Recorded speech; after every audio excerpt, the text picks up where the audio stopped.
She prayed, she cried, she waited, but nothing happened. Her faith was fading, until the day a letter showed up in her mailbox.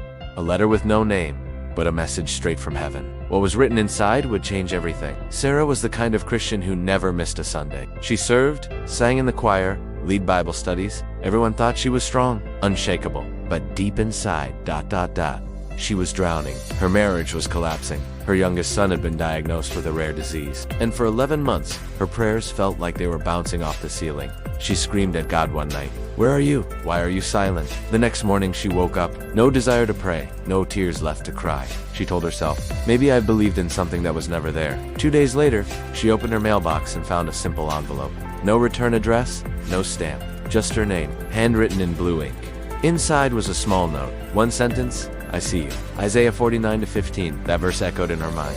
She hadn't read it in years. She opened her old Bible. There it was, underlined in faded ink from long ago. Can a mother forget the baby at her breast? Though she may forget, I will not forget you. And in that moment, she broke. She fell to her knees and wept.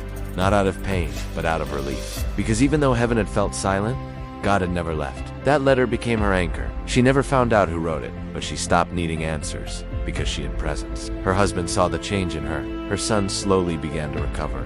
And her faith, once cracked and bleeding, became deeper than ever before. This story mirrors what's written in Psalm 34-80. The Lord is close to the brokenhearted and saves those who are crushed in spirit. And in Hebrews 13:2-5 he says, I will never leave you nor forsake you. God doesn't always speak loud.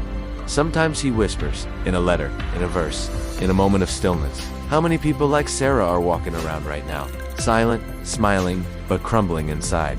Maybe you're one of them. Maybe today, this story is the letter in your mailbox. God is saying, I have not forgotten you. If this story touched your heart, share it with someone who feels forgotten. And don't forget to subscribe to Unseen Triumphs. Because every day, we tell the stories that show how God still moves, even in the silence.